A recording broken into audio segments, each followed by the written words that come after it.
E aí, Doni, como você tem passado? Eu vou muito bem, Pedro. Hoje o assunto é de certa forma polêmico, viu? Não me diga que hoje nós vamos falar sobre futebol. Não. Na verdade, nem é que seja polêmico, tá? Mas com certeza é um assunto que divide opiniões. Eita, você está me deixando curioso aqui. Vamos lá, fala logo sobre o que a gente vai falar hoje. Segura aí. Já já você vai ficar sabendo, tá? Antes, Doni, eu gostaria de cumprimentar o pessoal que está acompanhando o nosso podcast semanal, tá? Então, como vocês estão aí do outro lado? Vocês estão bem? Eu espero que sim, tá bom? Eu vou começar aqui com uma pergunta. Doni, você trabalha no regime CLT ou no regime PJ? Puxa, meu caro, faz tempo, acho que até mesmo décadas que trabalhei com carteira assinada.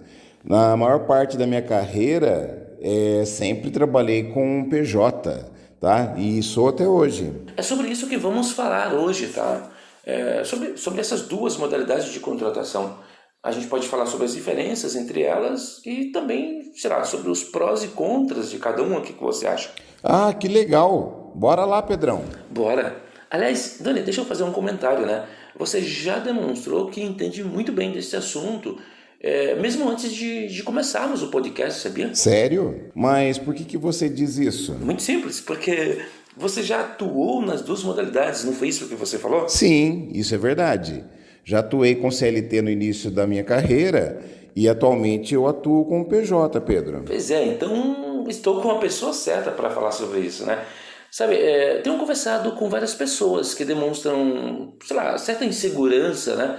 Quando são convidadas para trabalhar em empresas que contratam nessa modalidade de PJ, né? Como pessoa jurídica. E daí quando a gente numa conversa ali aborda esse assunto, né? Eu acabo ouvindo delas argumentos que me levam a acreditar que isso se dá, né? Esta insegurança se dá principalmente porque essas pessoas têm dúvidas sobre as diferenças entre essas duas modalidades, entende? Entendo sim, Pedro, mas não é tão complexo de analisar essas diferenças. Na verdade, eu vejo isso de forma bem simples. Vamos lá. Só que antes de tudo, vale dizer que ambas as modalidades são muito comuns no mercado de trabalho. Mas eu sei que isso pode não parecer uma verdade para quem sempre só trabalhou com CLT. Na verdade, é possível até que o trabalho com carteira assinada, do jeito que a gente conhece, Pedro, ele passa a desaparecer com o passar dos anos, como aconteceu já em vários países. Sim, faz sentido, né? Doni, vamos fazer assim.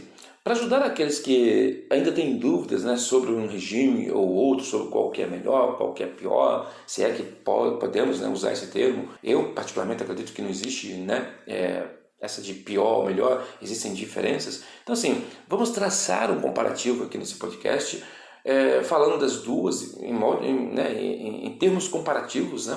E vamos começar comentando um pouco sobre a modalidade CLT. Claro, vamos lá. Na contratação pelo regime CLT, o trabalhador ele é contratado como funcionário de uma empresa com todos os direitos e benefícios assegurados, como férias remuneradas, 13º, fundo de garantia, entre outros. Além disso, há uma sensação de estabilidade no emprego, o que pode trazer um sentimento maior de segurança. Eu notei que você usou dois termos aí que me deixaram curioso. Você usou sensação de estabilidade, sentimento maior de segurança. Por quê? Horas, porque, na minha opinião, não é a carteira assinada que vai garantir a estabilidade. O que vai garantir essa estabilidade é uma boa relação entre empregado e empregador, a capacidade técnica do profissional, e isso somado às características pessoais como comunicação, comprometimento, senso de colaboração, enfim, isso tanto na CLT como na PJ, para ficar bem claro. Sim, mas a CLT oferece, né, uma série de garantias, né, estabelecidas em lei, garantias para o trabalhador, digo, né? O que pode, de repente, ser muito importante para certas pessoas, né? Especialmente em momentos de incerteza econômica, né? Ter direito, por exemplo, a férias remuneradas, benefícios como planos de saúde, vale transporte, vale refeição, pode ser um diferencial, não acha? Sim, claro. A CLT traz essas garantias. Só que, em contrapartida, é importante lembrar que na modalidade CLT há uma menor flexibilidade, tá, em relação aos horários de trabalho e também autonomia para tomar decisões, já que o funcionário deve seguir as regras e também as diretrizes da empresa de uma forma bem mais rígida. E isso pode ser um aspecto bem limitante para algumas pessoas mais autônomas.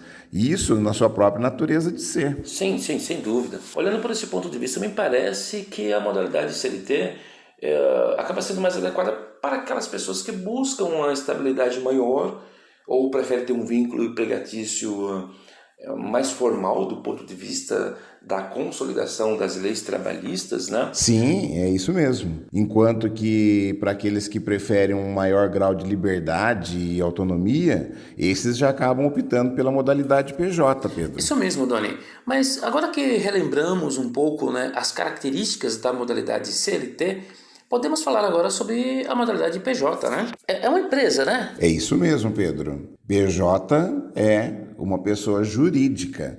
Ou seja, você sai lá de uma pessoa física e a partir de agora você é uma pessoa jurídica.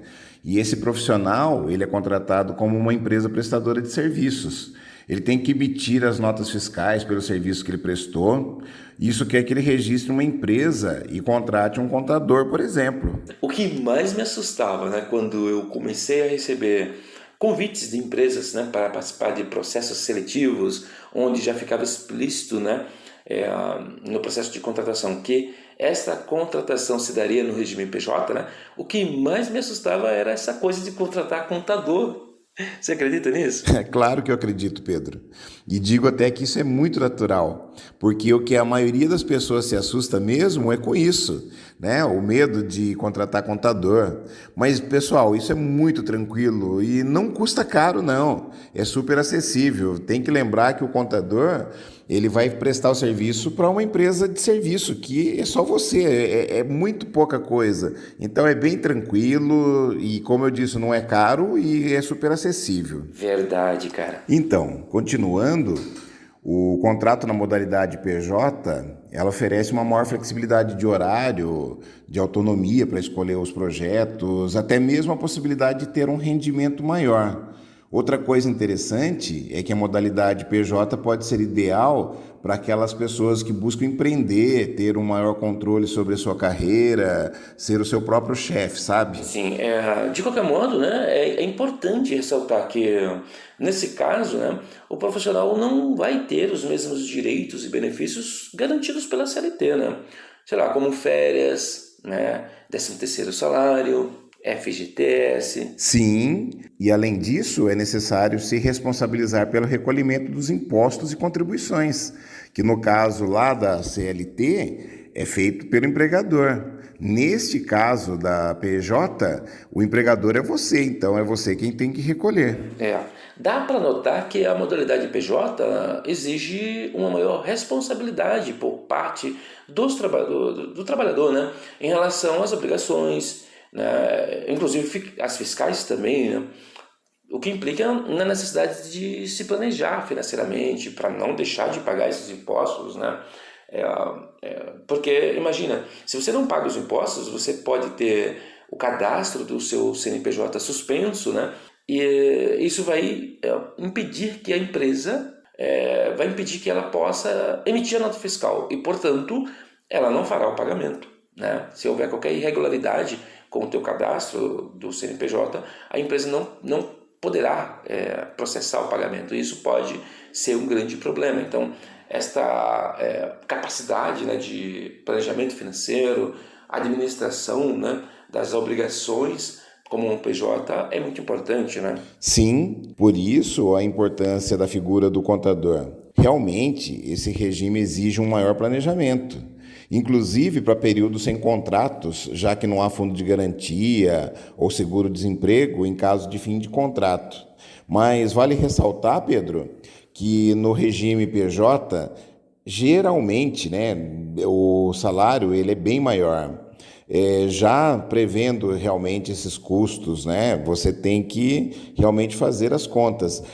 Uma dica para o pessoal que nos ouve é fazer uma pesquisinha no Google lá de calculadora CLT versus PJ, tá? Vocês vão encontrar na internet, existe bastante, existe planilha, existe calculadoras, aonde você vai poder ver essa diferença, né, do que você vai gastar com um e com o outro. Então, pessoal, você que está assistindo, né, ou ouvindo, né, o nosso podcast, dentro de tudo que dissemos aqui, né, acho que fica claro que, pelo menos na minha opinião, né, é uma escolha, ou seja, PJ ou CLT é uma escolha que requer uma análise cuidadosa das necessidades e objetivos pessoais de cada um, ou seja, não é sobre um é pior que a outra, né, mas é mais a questão de qual que eu prefiro, né? Falou tudo, Pedro. É isso mesmo. Cada modalidade tem suas próprias características e a escolha entre CLT e PJ devem ser feitas com base nas preferências e necessidade de cada pessoa. Acho que é fundamental que as pessoas busquem informações, consultem profissionais especializados, como um contador, por exemplo, antes de tomar a decisão de adotar, né, o PJ como modalidade de contratação. Com certeza, Pedro, com certeza. Bom, para você que está nos assistindo, né, ou nos ouvindo, esperamos que esse bate-papo ajude a esclarecer um pouco mais sobre as diferenças entre essas duas modalidades, tá? Doni, tenho mais uma pergunta para você. Pode mandar, Pedro. Bom, é uma pergunta um pouco mais pessoal, tá? Você se arrependeu em algum momento de ter adotado o regime PJ como forma de contratação para você? Não, Pedro, não, nunca me arrependi de ser PJ, mas em contrapartida eu conheço muitas pessoas que não abandonam a CLT por nada, e tudo bem, não vejo nenhum problema nisso. Como já disse, e vamos deixar bem claro, é que CLT ou PJ, elas atendem ao momento e à característica de cada profissional. Então, pessoal, por favor, não tome decisões sem avaliar minuciosamente os motivos da sua escolha, tá? Por uma ou outra, né? Ou por PJ ou por CLT. Tá certo. Pessoal, não se esqueçam, tá, de se inscrever no nosso podcast para receber mais conteúdos relacionados ao mundo do trabalho, tá? A gente vai ficar por aqui, né, Doni? É isso aí, Pedrão. Apesar de ser de forma generalizada, mas eu acredito que a gente falou bastante coisa interessante sobre essas duas modalidades. Sim, claro. Se você quer acrescentar, né, deseja acrescentar algo a esse conteúdo, você pode fazê-lo através das redes sociais. A gente está no LinkedIn, a gente está no YouTube. Deixe os seus comentários no LinkedIn. Dá para você fazer os comentários ali no post, diretamente no post. No YouTube você já conhece a seção de comentários do YouTube. Pode deixar o seu comentário lá, acrescentando algo a este conteúdo ou até deixando perguntas, né? Quem sabe a gente possa respondê-las em podcasts futuros, tá bom? Exato, é isso aí. Então, sendo assim, vamos concluir, né, este episódio desejando a todos os que nos ouvem sucesso em suas carreiras. É isso aí, pessoal. Muito sucesso para vocês e até a próxima. Até breve.